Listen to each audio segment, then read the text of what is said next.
Bismillahirrahmanirrahim. Assalamualaikum warahmatullahi wabarakatuh. Alhamdulillah, alhamdulillahilladzi bi ni'matihi tatimmus shalihat wa bi fadlihi tatanazzalul khairat wal barakat wa bi taufiqihi tatahaqqaqul maqasid wal ghayat. Asyhadu an la ilaha illallah wahdahu la syarika lah dzul arsy rafi'un darajat wa asyhadu anna Muhammadan abduhu wa rasuluh al-ma'sum min kulli syahawat. Allahumma salli wa sallim ala sayyidina wa habibina wa maulana Muhammad wa ala alihi wa ashabihi min ahlil khairat. Allahumma inna nas'aluka ilman nafi'a wa na'udzubika min 'ilmin la yanfa'. Allahumma iftah lana qulubana wa alhimna rushdana wahdina ila siratikal mustaqim. Allahumma ati nufusana taqwaha wa zakkiha anta khairu man zakkaha anta waliyuha wa maulaha ya rabbal alamin. Amma ba'du. Hadirin hadirat para jamaah kaum muslimin muslimat rahmatullah, kita akan mengupas sedikit tentang beberapa keutamaan yang ada di bulan Sya'ban, dan lebih dahulu kita mengetahui apa makna dari bulan Sya'ban ini. Yang secara bahasa Sya'ban ini dari kata-kata sya'abah. Ada beberapa makna yang terkandung di kata ini. Di antaranya adalah sya'abah ini memiliki makna bercabang, berkelompok, berpencar. Di mana pada saat zaman jahiliyah dulu, masyarakat Arab sering berperang. Ada persoalan sedikit saja, mereka tersulut emosinya dan berperang antara satu kabilah dengan kabilah yang lain. Nah, pada bulan-bulan haram mereka berhenti istirahat dari peperangan.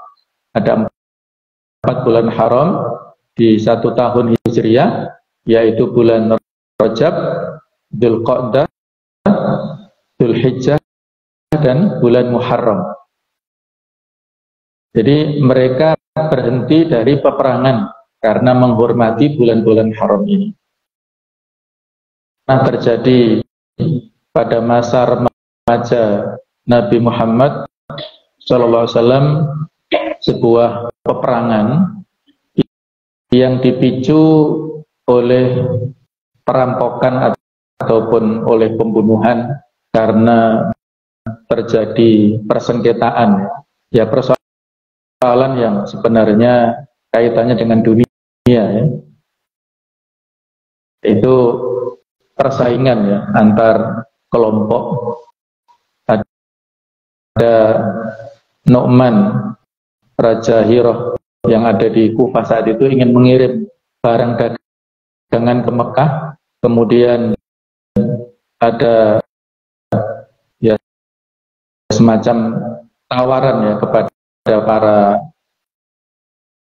teman atau orang-orang yang punya kekuatan untuk mengawal barang ini.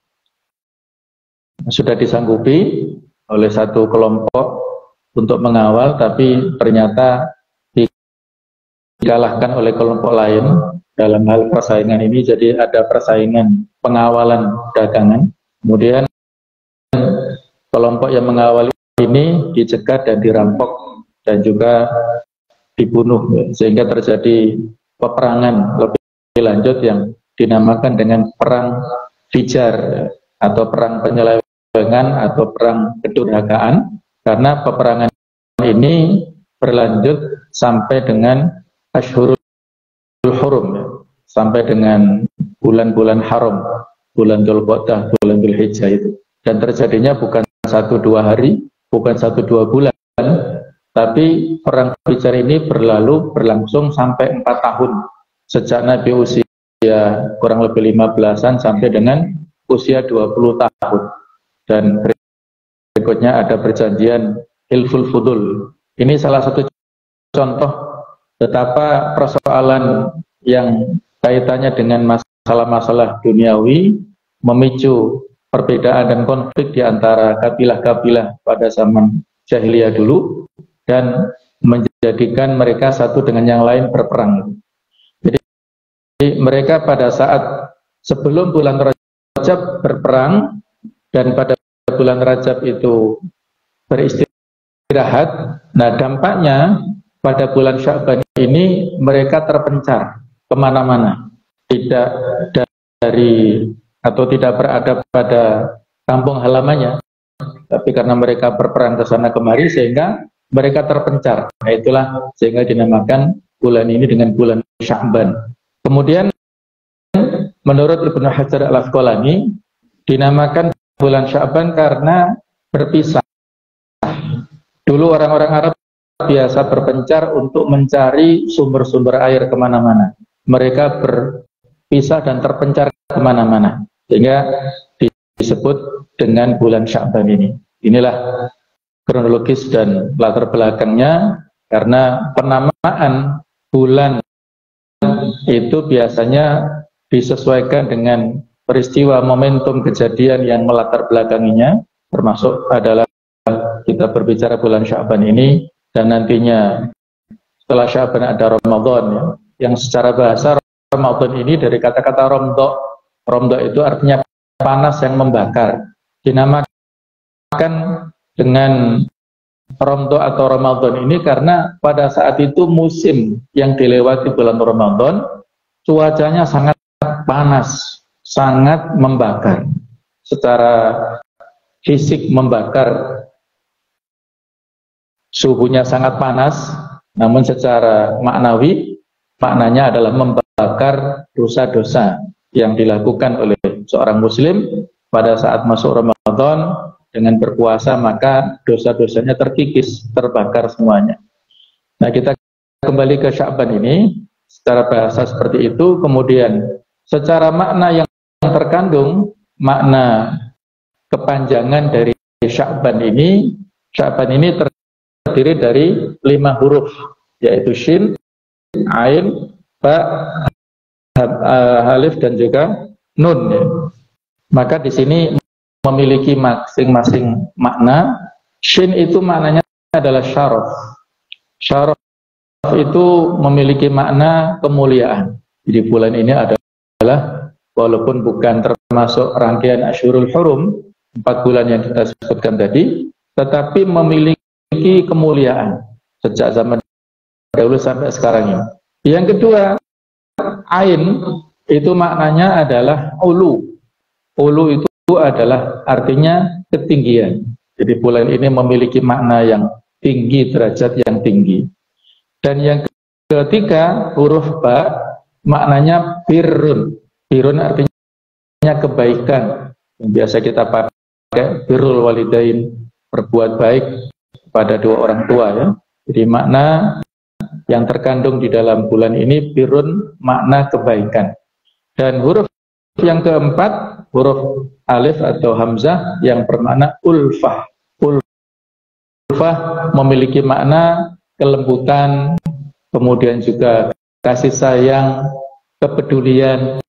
Di bulan ini memiliki makna antara satu muslim dengan yang lainnya, antara seseorang dengan kawannya, dengan relasinya, harus saling kasih sayang, saling memiliki sifat lembut, welas asih, dan juga memiliki kepedulian. Sedangkan huruf yang kelima adalah huruf Nun, yang maknanya adalah nur atau cahaya. Jadi inilah makna kemuliaan, syaraf yang terkandung di bulan ini. Kemudian ulu, ketinggian. Kemudian yang ketiga adalah birrun, kebaikan. Yang keempat adalah ulfah, kelembutan, kasih sayang. Yang kelima adalah nur ataupun cahaya. Ini makna yang saling melengkapi, yang terdapat di bulan istimewa yaitu bulan Sya'ban ini. Sedangkan jamaah sekalian, selanjutnya ada beberapa keistimewaan fadilah yang terkandung dalam bulan Sya'ban yang ini tidak lepas dari berbagai macam momentum ataupun peristiwa yang terjadi di bulan Sya'ban ini, dari sejarah ataupun dari beberapa referensi hadis yang menceritakan kepada kita. Yang pertama adalah bahwa bulan Sya'ban ini adalah bulan laporan tahunan yang disampaikan oleh malaikat tentang amal-amal perbuatan manusia. Jadi malaikat dalam melaporkan amal-amal kita ini dilakukan secara periodik. Ada yang laporan sifatnya harian, ada yang pekanan, dan ada yang tahunan.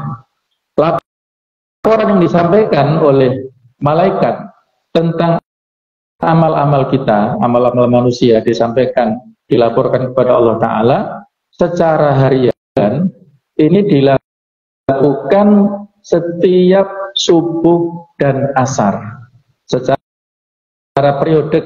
Di malaikat yang mencatat amalan kita pada waktu malam melaporkan pada waktu subuhnya, dan malaikat yang mencatat amalan kita pada waktu pagi siang itu melaporkan pada waktu asar. Sehingga dalam hal ini kita harus punya semangat, terutama bagi bapak-bapak, kaum laki-laki ya, sebisa mungkin melaksanakan sholat berjamaah, baik itu sholat jamaah subuh ataupun jamaah asar.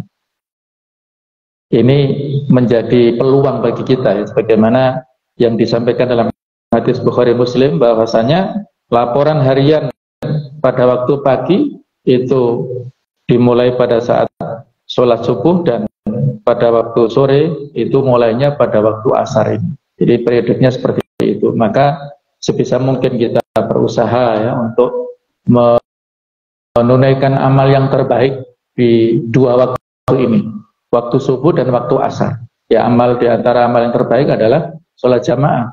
Apalagi dalam sholat subuh ada keutamaannya, yaitu rakaat al-fajri khairun minad dunya wa ma fiha, dua sunnah atau dua rakaat sunnah pada waktu subuh itu lebih baik daripada dunia dan segala isinya. Bisa dipastikan kalau kita sholat berjamaah, insya Allah maka didahului dengan sholat qobliyah.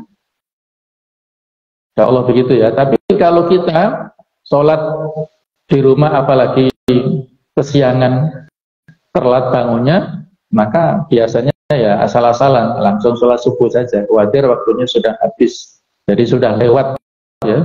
Kalau dua rakaat qobliyah subuh lebih baik daripada dunia dan segala isinya, padahal itu sunnah, apalagi yang wajib. Itu mafhum muwafaqahnya begitu ya. Hadisnya bicara tentang qobliyah, sunnahnya.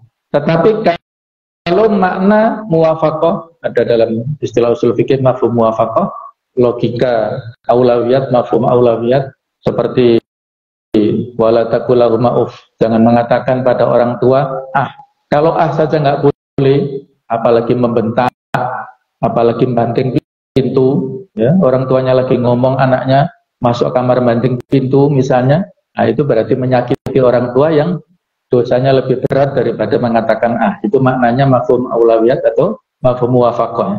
Kalau sholat sunnah saja, dua rakaat fadilah yang ada di qobliyah subuh itu lebih utama, lebih baik daripada dunia dan segala isinya, apalagi sholat subuh yang wajib, maka pahalanya lebih besar, tidak terhingga ya, lebih utama daripada yang sunnah tadi, daripada dunia dan segala isinya.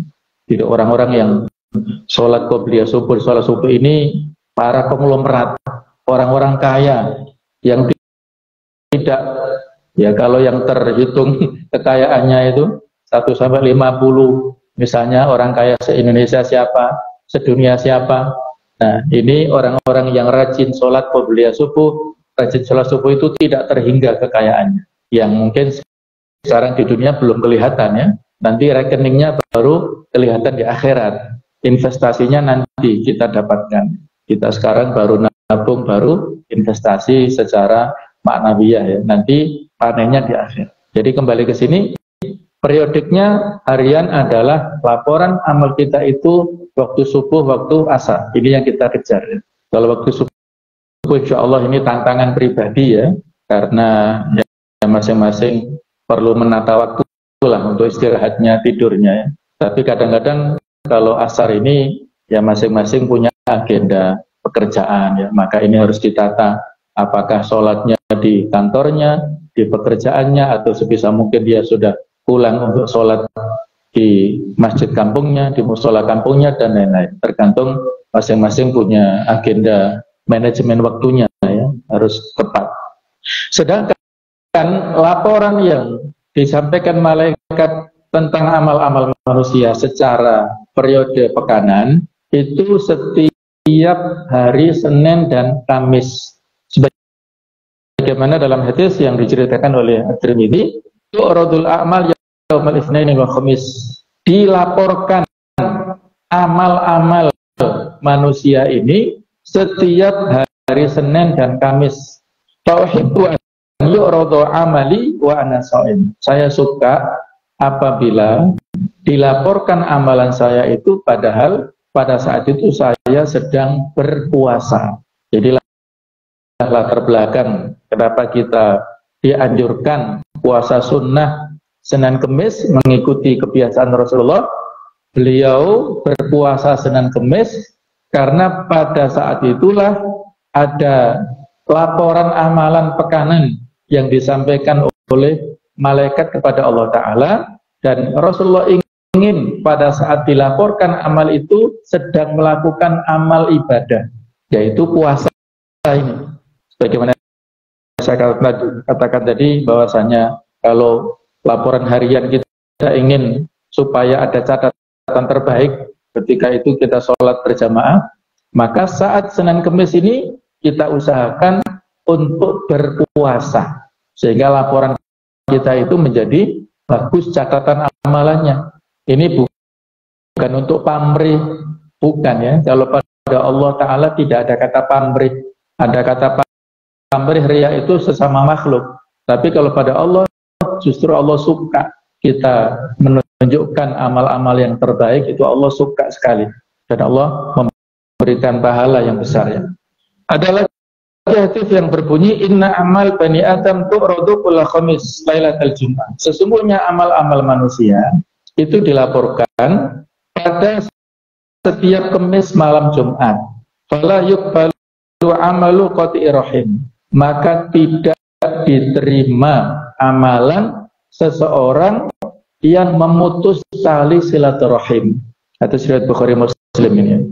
Ini juga menjadi perhatian kita ya. Di samping kita melakukan ibadah mahdhah, ibadah ritual, kaitannya dengan untuk mendapatkan pahala tadi, supaya amal-amal kita bagus, catatan amal kebaikannya, maka di sini juga ada kewaspadaan yang harus kita perhatikan. Fala yuqbalu amalu qati'ir rahim. Tidak diterima amalan orang yang memutus silaturahim. Jadi percuma apabila kita dalam ibadah mahdhahnya bagus, tetapi ibadah sosialnya tidak bagus. Ibadah ritual hablum minallahnya baik, tetapi ibadah sosial hablum minan nas buruk. Silaturahim ini kan kaitannya dengan hablum minan nas. Silaturahim maknanya luas.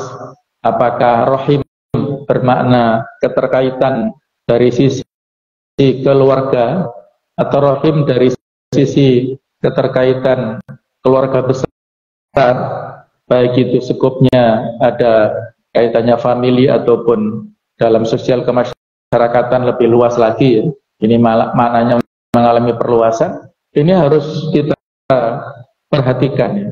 Jangan sampai kita hanya bagus dari sisi hubungan dengan Allah, rajin sholatnya, rajin ke masjid, rajin zikirnya, rajin doanya, tetapi kepada sesama manusia tidak pernah menjalin tali silaturahim, tidak punya kepedulian, tidak punya perhatian, tidak punya empati kepada sesama tetangganya dan lain-lain. Ini jangan sampai ya. Ibadah ritual oke, ibadah sosial juga bagus. Nah, itulah yang diinginkan dalam Islam ini. Ada keseimbangan ya, antara vertikal dan horizontal. Nah, ini poin yang kaitannya dengan amal-amal laporan pekanan. Nah, tema kita di sini adalah laporan yang disampaikan oleh malaikat setiap tahunnya. Catatan laporan dari yang kita lakukan, amal-amal kita pada saat tahunan itu dilaporkan setiap tahun pada bulan Sya'ban. Sebagaimana diceritakan oleh seorang perawi sahabat Usama bin Zaid, bahwasanya ketika ditanya kepada Rasulullah SAW, wahai Rasulullah, kenapa saya lihat Anda sering berpuasa di bulan Sya'ban ini? Hari-harinya berpuasa. Setelah Rajab itu juga boleh kita berpuasa dengan niat puasa Asyurul Hurum. Maka bulan Sya'ban ini ya Rasulullah biasa puasa dan hampir setiap hari, walaupun nggak penuh. Terutama nanti kalau menjelang Ramadan, 2 hari menjelang Ramadan adalah Yaumus Syak, hari yang dimakruhkan puasa, itu supaya tidak ada kesan kita menambahkan hari-hari Ramadan ya. Maka kita dianjurkan untuk tidak berpuasa, kecuali yang memang sudah biasa rutin Senin Kemis misalnya ya, kebetulan puasanya hari Selasa misalnya, Senin kita biasa puasa sunnah, boleh saja kalau sudah biasa. Tapi supaya menghindari syubhat, kita nggak perlu puasa 2 hari menjelang Ramadan. Nah, pada saat itu ketika ditanya kenapa Anda sering berpuasa di bulan Sya'ban ini, maka jawaban dari beliau, dzalika syahrun yafalun nasu anhu baina Rajab wa Ramadan. Itu adalah satu bulan yang orang-orang sering melupakan bulan ini. Terdapat di antara Rajab dan Ramadan. Wa huwa syahrun turfa'u fil amali rabbil alamin. Padahal itu adalah satu bulan yang diangkat, dilaporkan amal-amal ila rabbil alamin, kepada Rabb Tuhan semesta alam. Wa uhibbu an amali wa ana sha'im. Saya suka apabila dilaporkan amalan saya sedangkan saya dalam keadaan berpuasa. Hadis riwayat An-Nasa'i ini. Jadi ada kemiripan latar belakang antara beliau rajin puasa Senin Kemis dan rajin puasa Sya'ban ini. Kalau puasa Senin Kemis supaya setiap pekannya laporannya bagus. Ketika itu beliau sedang berpuasa, laporan baiknya begitu. Kemudian kalau kaitannya dengan laporan tahunan, beliau berpuasa pada bulan Sya'ban ini supaya pada saat dilaporkan amalan kepada Allah oleh malaikat, beliau sedang dalam keadaan berpuasa. Nah, inilah qudwah hasanah, contoh yang baik dari beliau yang tentunya kita berusaha ya untuk menauladaninya. Kalau tidak bisa setiap hari berpuasa, ya monggo, apakah kita canangkan pada bulan Sya'ban ini dengan puasa Daud misalnya, monggo, tidak ada masalah. Walaupun Rajab belum biasa puasa Daud, Sya'ban puasa Daud silahkan. Walaupun puasa Senin Kemis saja di bulan Sya'ban, monggo silahkan. Kalau puasa Ayyamul Bid di bulan Sya'ban ini juga dipersilahkan. Kalau setiap hari puasa juga tidak ada masalah tadi, yang bahkan bagus ya. Nah, itulah poin yang pertama kaitannya dengan fadilah keutamaan bulan Sya'ban, bulan dilaporkannya amal-amal kita setiap tahunnya. Yang kedua, bahwasanya bulan ini adalah bulan sholawat. Kenapa demikian? Karena pada pada bulan Sya'ban inilah diturunkan surat Al-Ahzab ayat 56 yang isinya adalah perintah kepada kita semuanya untuk bersolawat kepada Nabi Muhammad SAW. Ayat yang populer sekali yang biasa dibaca khutib setiap khutbah Jumat. Innallaha wa malaikatahu yusalluna 'alan nabi ya ayyuhalladzina amanu sallu 'alaihi wa sallimu taslima. Itu diturunkan di bulan Sya'ban. Ada pernyataan di dalam ayat ini ya, innallaha wa malaikatahu yusalluna 'alan nabi. Sesungguhnya Allah dan para malaikatnya bersolawat kepada Nabi. Apa makna solawat dari Allah dan malaikat ini? Menurut Syekh Abdul Qadir Al-Jailani dalam kitab Al-Ghunyah, salatu Rabbi tabaraka wa ta'ala ala nabiyhi ta'zimul hurmah. Yang dimaksud solawat Allah kepada nabinya itu adalah memberikan penghormatan, kemuliaan tentang posisi beliau, posisi Rasulullah. Allah Ta'ala khusus memberikan sholawat kepada nabinya berarti memberikan penghormatan, merupakan pernyataan, pengumuman tentang kehormatan Rasulullah SAW. Dan itu sudah layak untuk beliau dapatkan. Di dalam surat Al-Insyirah atau Asyarah Allah mengatakan wa rafa'na laka dzikra, dan kami angkat untukmu penyebutanmu. Maknanya di antara tafsir ayat ini adalah bahwa setiap kali Allah Ta'ala menyebutkan namanya, maka berikutnya disebutkan nama Rasulullah Shallallahu Alaihi Wasallam. Dalam Al-Quran banyak sekali ayat-ayat yang menyebutkan nama Allah, berikutnya nama Rasulnya, banyak sekali. Ati Allah wa ati'ur Rasul, surat An-Nisa 59, taatlah pada Allah, taatlah pada Rasul, dan itu banyak sekali. Itu menunjukkan kemuliaan Rasulullah Shallallahu Alaihi Wasallam. Walaupun kalau nama Muhammad di Al-Quran penyebutannya itu sedikit, hanya 5 kali saja, sangat jauh dibandingkan dengan nama Nabi Musa yang sampai 139 kali ya. Nama Muhammad sedikit saja, tapi nama Rasul, nama tentang kedudukan beliau, dipanggil ya ayuhan Nabi, Rasul, itu banyak sekali. Nah, jadi di sini menunjukkan hormat ya, ta'zimul hurmah, penghormatan yang diberikan Allah Ta'ala kepada Rasulullah SAW. Sedangkan sholawat yang disampaikan oleh para malaikat itu adalah menunjukkan izharul qurbah. Jadi menunjukkan tentang kedekatan antara para malaikat dengan Rasulullah SAW, kedekatan posisi yang mulia yang diberikan Allah kepada Rasulullah SAW. Sedangkan sholawat yang disampaikan ya ayyuhalladzina amanu sallu alaihi wa sallimu taslima, perintah sholawat kepada kaum muslimin, kita bersolawat, diperintahkan oleh Allah untuk bersolawat kepada Rasulullah Shallallahu Alaihi Wasallam, itu adalah tolabus syafa'ah, permintaan syafaat, permohonan syafaat. Jadi bukan semata-mata kita mendoakan supaya Allah memberikan sholawat dan salam kepada beliau, tetapi mengandung unsur syafaat. Kita meminta syafaat, mintanya pada Allah, tapi diberikan lewat Rasulullah.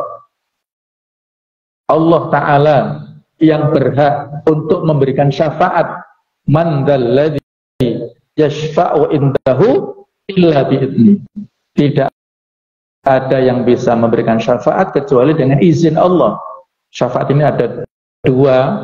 Allah Ta'ala memberikan syafaat itu ada 2 persyaratan. Yang pertama adalah rekomendasi Allah Ta'ala kepada pemberi syafaat.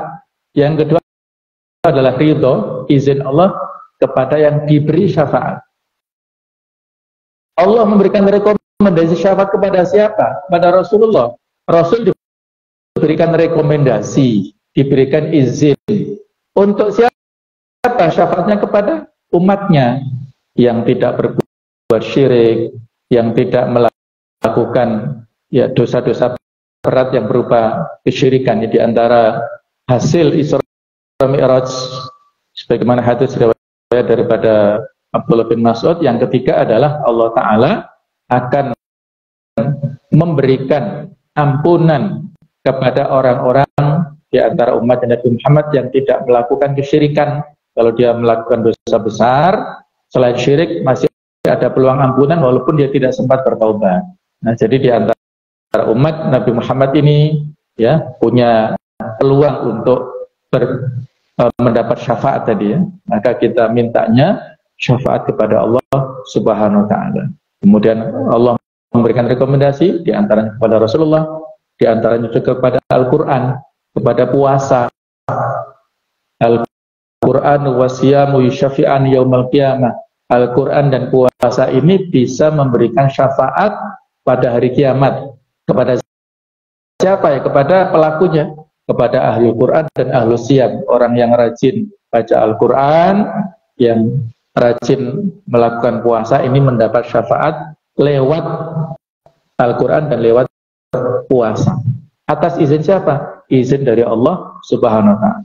Nah, itu tentang makna yang terkandung dalam sholawat ini. Fa inna aqrabakum manzilatan minni yaumal qiyamah aktsarukum alayya sholatan, kata Rasulullah. Orang yang paling dekat posisinya denganku nanti pada hari kiamat itu adalah yang paling banyak, yang paling sering mengucapkan sholawat kepada Rasulullah SAW sebanyak-banyaknya.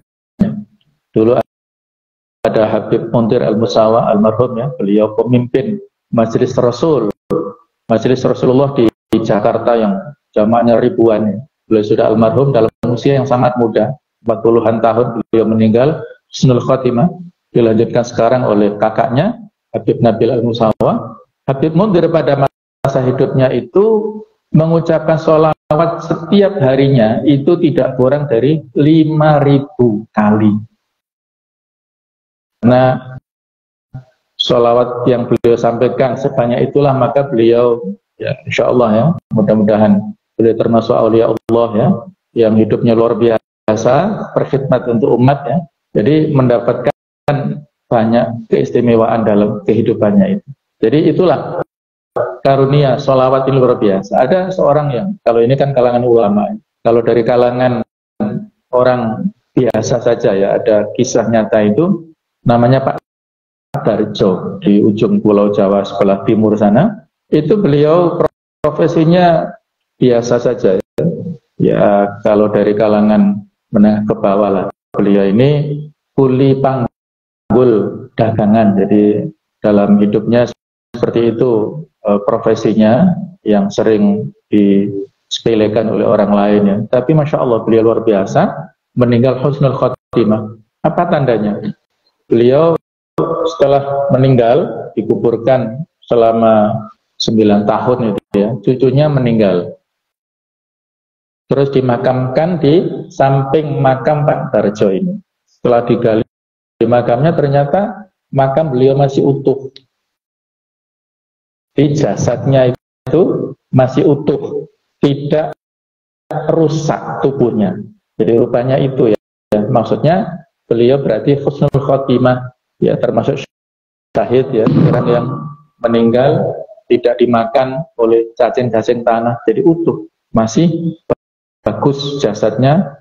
Ketika ditanya apa amalan beliau ini, di samping kesabarannya dalam menjalani profesinya, beliau ini biasa bersolawat sebelum tidur malam itu, bersolawat kepada Rasulullah sebanyak-banyaknya, mungkin ribuan kali beliau sampaikan sampai tertidur ya.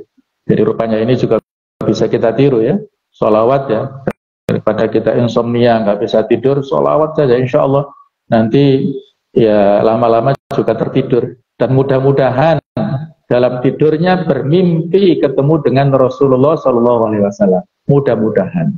Karena biasanya kita mimpi itu sesuai dengan kebiasaan sebelum tidurnya. Kalau saat tidur kelaparan, maka nanti mimpi makan. Di dalam tidurnya mimpi makan. Kalau tidurnya itu bersolawat, rindu kepada Rasulullah SAW, insya Allah mudah-mudahan dalam tidurnya bermimpi ketemu beliau. Nah, itu caranya ya. Allahu a'lam bishawab. Nah, ini poin yang kedua, yaitu bulan sholawat. Poin ketiga tentang keutamaan bulan Sya'ban ini, yaitu terjadi perpindahan kiblat dalam sholat dari Baitul Maqdis di Palestina ke Ka'bah yang ada di Mekah itu. Jadi ini dalam pernah kita singgung ya dalam peristiwa atau dalam kajian Isra Mi'raj.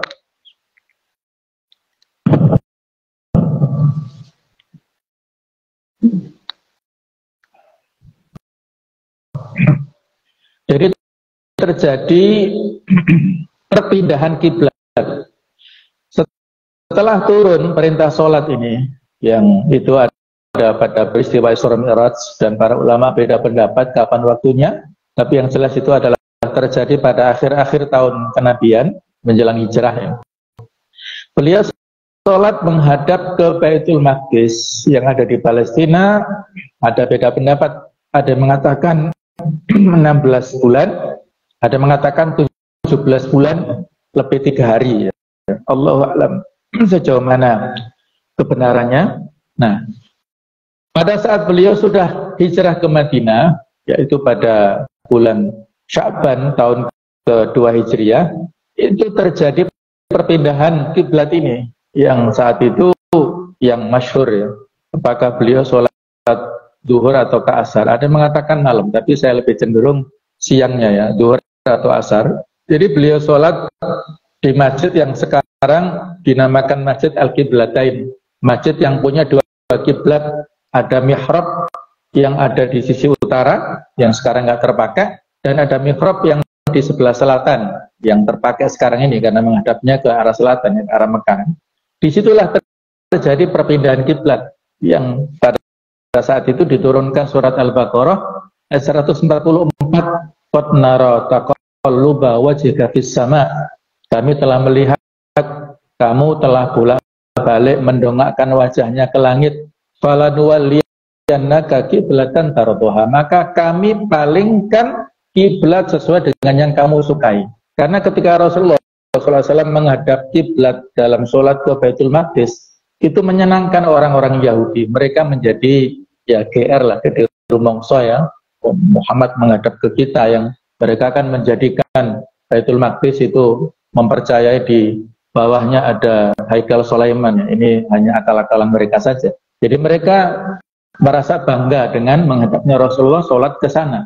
Kemudian ketika Rasulullah dipalingkan kiblatnya ke Mekah, itu juga sama, mereka tetap membuli juga. Itu Muhammad menghadapnya ke kampung halamannya. Nah, jadi kalimatnya ya seperti itu, pembulian yang disampaikan oleh orang-orang Yahudi. Padahal yang namanya Ka'bah itu adalah juga kiblatnya Nabi Ibrahim dulu, dan Nabi Ibrahim juga kakek moyangnya mereka juga kan aslinya. Karena orang Yahudi adalah keturunan Bani Israel. Israel adalah Yakub, Yakub adalah putranya Ishak, Ishak adalah putranya Ibrahim. Sama saja. Ketika menghadap ke Mekah juga itu adalah kiblatnya Nabi Ibrahim. Jadi itulah pengalihan kiblat di dalam sholat terjadi pada bulan Sya'ban tahun 2 Hijriah. Merupakan peristiwa yang besar. Berikutnya, yang keempat, bahwasanya di bulan Sya'ban ini pada pertengahan bulan Sya'ban yang disebut dengan nisfu Sya'ban ya. Ada apa di nisfu Sya'ban ini? Di antara beberapa hadis menyebutkan bahwasanya pada malam nisfu Sya'ban itu adalah merupakan momentum peluang ampunan, dibuka selebar-lebarnya oleh Allah Subhanahu wa taala, sebagaimana hadis dari Ibnu Majah dari Abu Musa al-Asy'ari bahwasanya Rasulullah SAW bersabda, "Innallaha la yattali'u fi lailatin nisfi min Sya'ban. Sesungguhnya Allah Ta'ala memantau, menelaah pada malam nisfu Sya'ban. Fa yaghfiru li jami'i khalqihi. Maka Allah mengampuni kepada seluruh makhluknya. Illa li musyrikin wa musyahin, kecuali dua orang, dua manusia yang tidak mendapatkan ampunan dari Allah Ta'ala pada malam nisfu Sya'ban itu.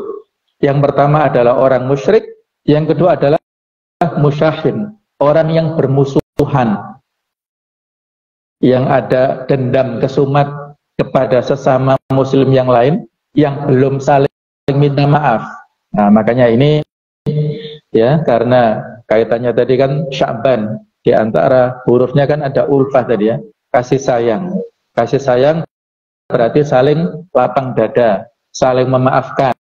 Maka di antara tradisi yang tidak buruk, tradisi yang baik pada bulan Sya'ban ya saling memaafkan sebelum masuknya Ramadan ini, supaya apa tadi? Supaya pada malam nisfu Sya'ban ketika ada peluang ampunan dari Allah Ta'ala kepada seluruh manusia, maka kita punya peluang di situ. Karena ada dua yang dikecualikan, yang tidak mendapat ampunan dari orang yang musyrik, yang menyekutukan Allah, melakukan kesyirikan, dan orang yang musyahin, yang bermusuhan, yang kaitannya tadi kan ada qati'ur rahim berarti ya, tidak menyambung tali silaturahim, jadi tidak saling memaafkan, masih ada ganjalan-ganjalan. Itu yang harus kita perhatikan ya, harus kita saling memaafkan, hubungan antara sosial kemasyarakatan harus kita jaga. Kemudian sama sekalian, yang kelima, bahwasanya bulan Sya'ban ini juga bulan mulia, karena pada bulan inilah diturunkan perintah puasa Ramadan. Jadi surat Al-Baqarah 183 yang di situ ada perintah bahwasanya ya ayyuhalladzina amanu kutiba alaikumusiyam kama kutiba alal ladzina min qablikum la'allakum tattaqun, itu diturunkan pada awal Sya'ban tahun 2 Hijriah. Pada saat itu turun perintah puasa, dan pada saat itu pula bulan Ramadannya pada tahun 2 Hijriah itu puasa pertama kali, puasa Ramadan. Sebelumnya ada puasa Asyura. Jadi puasa yang diwajibkan lebih dulu puasa Asyura, berikutnya baru puasa Ramadan. Ini terjadinya awalnya pada tahun 2 Hijriah, yang pada tahun itu juga ada perang Badar ya. Jadi puasa pertama sekaligus peperangan pertama yang diwajibkan kepada kaum muslimin saat berada di Madinah. Jadi peristiwanya seperti itu, numpuk-numpuk ya, yang terjadi pada tahun 2 Hijriah itu. Karena perintah puasa ini adalah perintah yang mulia dan terjadinya pada bulan Sya'ban, maka Sya'ban ini juga menjadi momentum yang mulia sekali. Yang keenam adalah keutamaan Sya'ban ini sebagaimana yang dikatakan oleh beberapa ulama, di antaranya Syekh Abu Bakar Al-Balkhi mengatakan Rajab ini adalah bulan menanam, Sya'ban adalah bulan memberikan penyiraman, memupuk penjagaannya, dan Ramadan adalah bulan memanen. Kalau kita ingin memanen kebaikan, memanen pahala, sukses di bulan Ramadan, maka harus ada pengantarnya, ada prolognya, pemanasannya. Rajab yang sudah kita lewati dengan amal-amal yang mudah-mudahan sudah biasa kita lakukan kebaikan, Sya'ban ini kita jaga semangatnya, maka panennya, suksesnya nanti adalah di bulan Ramadan. Kalau kita sering mendapatkan kegagalan, tidak mendapat target, kita sudah ingin khatam Al-Quran 30 juz di Ramadan kok ternyata gagal, ya berarti Rajabnya bagaimana, Sya'bannya bagaimana, itu tidak ada pembukaan atau tidak ada pemanasan tadi ya. Insya Allah ini masih ada waktu ya, ibarat orang mau bertanding ini masih ada waktu pemanasannya sebentar misalnya, nggak apa-apa. Berikutnya ya, di antara peristiwa yang penting yang terjadi di bulan Ramadan, yaitu ada peristiwa perang Bani Mustalik dalam sirah Nabawiyah, dalam sejarah kenabian. Bani Mustalik, Bani Mustalik ini kabilah kafir yang pada perang Uhud itu berkoalisi, bekerja sama dengan orang-orang Quraisy untuk memusuhi kaum muslimin. Jadi setelah perang Uhud ini, kan kaum muslimin mendapatkan kekalahan, maka di antara dampaknya itu ada sebagian kabilah yang berani kepada kaum muslimin di Madinah. Oh, berarti ada celah gitu ya. Maka saat itu kabilah Bani Mustalik ini melakukan perencanaan untuk menyerang Madinah. Maka Nabi mengirimkan mata-mata untuk menyamar ya. Jadi mata-mata ini menyamar sebagai rakyat biasa, menyelundup ke Bani Mustalik, kasak kusuk bagaimana mereka, ternyata betul mereka ingin menyerang Madinah. Dilaporkan kepada Rasulullah. Sebelum mereka mendahului menyerang Madinah, Nabi menyerang mereka dulu. Nah, ini boleh ya. Kenapa boleh? Karena mereka sudah pernah mendapatkan dakwah Islam, tetapi mereka masih ingkar. Mereka mau menyerang. Jadi posisinya seperti kafir harbi. Kafir kan ada 3 jenis. Kafir harbi, kafir yang memusuhi. Kafir dhimmi, yang berada di naungan negara Islam. Ini harus dilindungi. Dan kafir mu'ahad, yang berada di negara lain tapi terikat perjanjian, ini juga dilindungi ya. Jadi posisi mereka seperti kafir harbi ini. Karena sudah pernah mendapatkan dakwah Islam. Ketika Nabi ekspansi itu kan ada 3 tawaran. Aslim taslam, masuk Islam, kamu selamat. Kalau nggak mau membayar jizyah, baru pilihan terakhir, kalau nggak mau membayar upeti, maka diperangi. Itu tahapan-tahapannya ya. Kalau dilanggar, maka ada ikop atau ada sanksinya di sini. Harus ada tahapan-tahapan.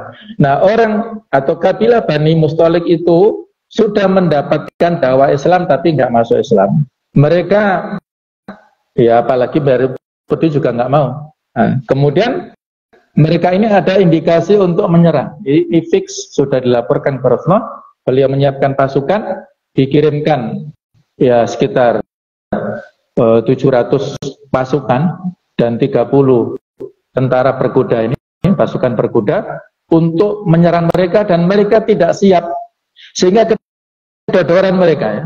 Tiba-tiba pasukan kaum muslimin menyerang, mereka nggak siap. Orang pimpinannya lari di antara pimpinannya adalah Al-Harith bin Dirar, itu lari bersama anak buahnya, lari meninggalkan, dan akhirnya Nabi mendapatkan harta rampasan yang banyak, termasuk mendapatkan tawanan-tawanan, budak-budak perempuan. Nah, di antara tawanan-tawanan budak-budak perempuan ini ya, itu dibagi ya kepada tentara-tentara kaum muslimin yang ikut berperang ya. Di antaranya mendapat ghanimah dan mendapatkan tawanan. Kalau yang perempuan maka bisa dijadikan budak. Dan saat itu ada peluang, kebetulan di antara budak-budak perempuan ini ada putri daripada tokoh yang menjadi pimpinan Bani Mustalik, putri daripada Al-Harith bin Dirar tadi, yang bernama Juwairiyah. Juwairiyah ini saat dibagi kepada tentara kaum muslimin yang ikut berperang, itu dalam tanda kutip ya, jatah untuk Thabit bin Qais. Dan ada peluang, kalau kamu mau bisa menebus dirimu, kamu akan kami bebaskan. Maka datanglah Juwairiyah ini kepada Rasulullah SAW, mengatakan begini begitu, saya putri daripada tokoh Al-Harith bin Dirar, begini begitu. Saya bisa bebas kalau saya bisa menebus diri saya. Maka kata Rasulullah, saya akan membayar tebusanmu dan saya akan menikahimu. Nah, Akhirnya setuju, Juwairiyah setuju, Nabi membayar tebusannya, dikasih kepada sahabat Tsabit bin Qais ini, dan beliau akhirnya menikah dengan Juwairiyah ini. Juwairiyah adalah salah satu ummul mukminin. Berita tentang nikahnya Rasulullah dengan Juwairiyah ini didengar oleh para sahabat. Akhirnya apa? Mereka rame-rame membebaskan para tawanan yang sebelumnya. Jadi kan mereka mendapatkan banyak tawanan ya. Yang wanita berarti dijadikan budak, dijadikan ya semacam pembantu, yang laki-laki juga seperti itu. Nah, maka dibebaskan karena menganggap oh berarti ini masih saudara-saudara iparnya Rasulullah kan Juwairiyah dari kalangan mereka. Ketika Nabi menikah dengan Juwairiyah berarti otomatis keluarga besar Bani Mustalik ini kan ipar dengan Rasulullah kan. Karena ipar maksud dijadikan budak, akhirnya rame-rame ada 100 lebih tawanan yang dibebaskan saat itu, yang setelah peperangan Bani Mustalik ini. Jadi itu peristiwanya. Penyerbuan Bani Mustalik ini terjadi pada awal Sya'ban tahun 5 Hijriah, dan menikahnya Rasulullah setelah perang Bani Mustalik. Dan setelah terjadinya peristiwa perang Bani Mustalik ini, ada peristiwa yang menggegerkan kepada seluruh Madinah saat itu. Peristiwa apa itu? Haditsul Ifki. Apa peristiwa Haditsul Ifki? Mungkin pernah saya singgung ya. Itu berita bohong tentang Aisyah yang selingkuh dengan seorang sahabat. Itu terjadi setelah perang Bani Mustalik. Jadi setelah pulang dari Bani Mustalik, di dalam perjalanan hampir menyampai Madinah ya. Pada malam hari pasukan kaum muslimin kan istirahat, karena kebetulan saat itu yang membersamai Rasulullah, biasanya Rasul itu kalau mau berangkat perang mengundi, kemudian mengundi maksudnya di antara istri beliau ya, yang keluar namanya itu diajak ikut bepergian bersama beliau, ikut peperangan kalau di sini. Kebetulan yang keluar namanya saat sebelum perang Bani Mustalik ini, yang keluar namanya Aisyah. Sehingga yang menceritakan hadis tentang pernikahan Rasul dengan Juwairiyah itu Aisyah.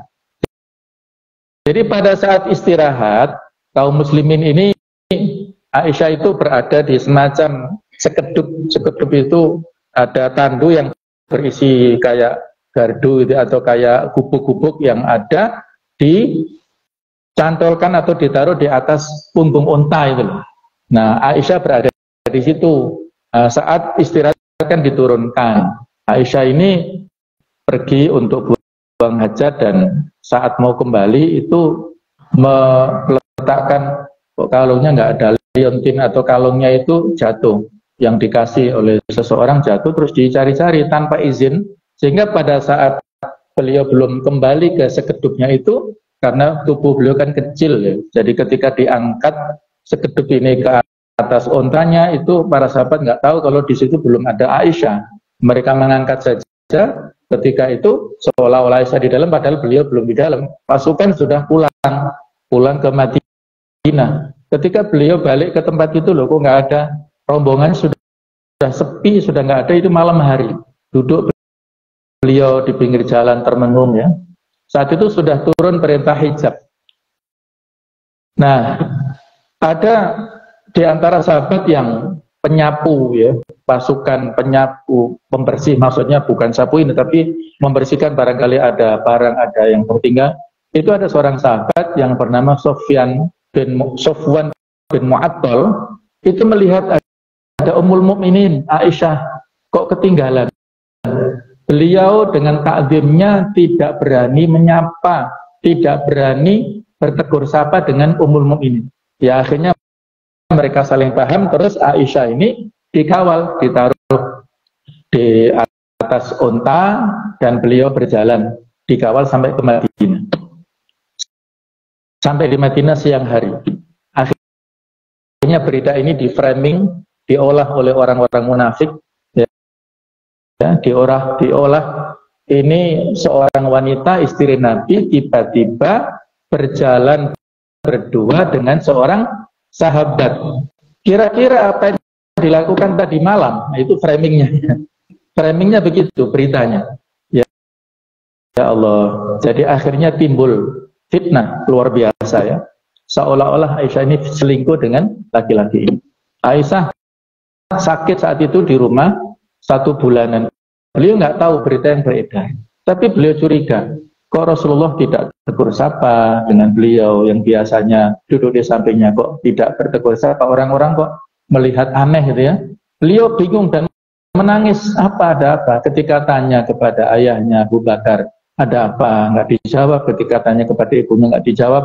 Nabi sendiri juga wahyu turun saat itu macet ya, selama 1 bulan.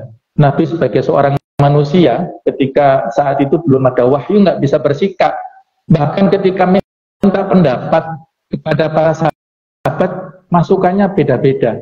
Ketika tanya kepada Usama bin Zaid, itu jawabannya beliau Aisyah adalah orang baik, ya begini begitu. Ketika tanya kepada Ali, ini unik ya, ini mohon maaf ya. Ketika tanya kepada Ali itu jawabannya kok nggak enak. Masih banyak wanita lain selain Aisyah Rasulullah. Ya Allah, ya Allah alam ya. Saya mohon maaf, ini analisa saya barangkali keliru ya. Barangkali ini yang nantinya kan ada perang Jamal ya. Mohon maaf ya. Perang Jamal itu kan antara kubu Aisyah dan kubu Ali. Barangkali Allah alam, mudah-mudahan enggak. Mereka ini para sahabat orang-orang yang mulia luar biasa ya. Kita nggak bersuudzon kepada masing-masing. Jadi pada intinya akhirnya Rasulullah mendapatkan wahyu surat An-Nur ayat 11 dan seterusnya sampai ayat 22 itu yang membersihkan nama Aisyah. Allah mengatakan innal ladzina ja'u bil ifki usbatun minkum. Jadi orang-orang yang membawa berita bohong itu adalah dari golongan mereka. Jangan kalian mengira berita itu buruk bagi kalian. Justru itu berita baik bagi kalian. Ini kan aneh ya. Berita yang menggegerkan seluruh Madinah. Tapi Aisyah sendiri Masya Allah luar biasa tawadhu'nya. Kata Aisyah begini. Berita yang Aisyah kan sampai sakit, sampai tadi ya menangis terus itu ya. Itu merasa bahasanya ya Allah ini berita yang seremeh ini kok sampai dijawab dengan wahyu yang turun dari langit. Itu tawadhu'nya Aisyah ya. Jadi Allah Ta'ala menurunkan wahyu itu untuk membersihkan nama Aisyah. Sesungguhnya orang-orang yang membawa berita bohong itu dari golongan kalian sendiri. Jadi ada di antara kan yang menyebarkan orang-orang munafik. Tapi yang ngompor-ngompori itu adalah masih familinya Abu Bakar yang sebelumnya itu mendapatkan biaya hidup dari Abu Bakar, namanya Mistah. Mistah ini laki-lakinya, Mistah bin Usasa, yang ngompori menyebarkan berita bohong sampai Abu Bakar punya keinginan menyetop bantuan kepada Mistah. Ini nggak tahu terima kasih yang sudah saya bantu setiap bulan biaya hidupnya, tapi ketika ada sepupunya Aisyah ini difitnah, nggak membela Aisyah tapi membela orang-orang munafik itu. Sampai geramnya seperti itu. Maka Allah menurunkan surat An-Nur ayat 22, waswahu ya. Akhirnya Abu Bakar memaafkan dan Abu Bakar mendapatkan mahabbat cinta dari Allah Ta'ala. Jadi itu luar biasa ya dinamika yang terjadi saat itu ya, dampak dari setelah Bani Mustalik ini, yaitu ada 2 peristiwa pernikahan Nabi dengan Juwairiyah dan terjadi peristiwa Hajjatul Ifki yang akhirnya clear ya. Itu dinamika yang bisa kita baca dalam Sirah Nabawiyah, yang ini sekaligus memberikan pembelajaran kepada kita semuanya ya, bahwasanya ya dalam dinamika kehidupan ini pasti ada pernak-perniknya, dalam rumah tangga juga pasti ada pernak-perniknya ya. Coba kita perhatikan Rasulullah, manusia yang paling mulia ya, luar biasa. Tapi dalam hal ini ada sisi kemanusiaan sampai ayat-ayat itu kan Allah memberikan teguran. Kenapa sih kalian tidak mendahulukan husnudzon, berbaik sangka ya, kepada Aisyah ini? Sampai seperti itu nanti bisa kita tadaburi ayat-ayat yang mulia di surat An-Nur mulai 11 dan seterusnya ini. Demikianlah jemaah sekalian, ada pengingat untuk kita semuanya ya, bulan Sya'ban ini bulan mulia, bulan yang perlu untuk kita manfaatkan sebagai pemanasan sebelum masuk bulan Ramadan.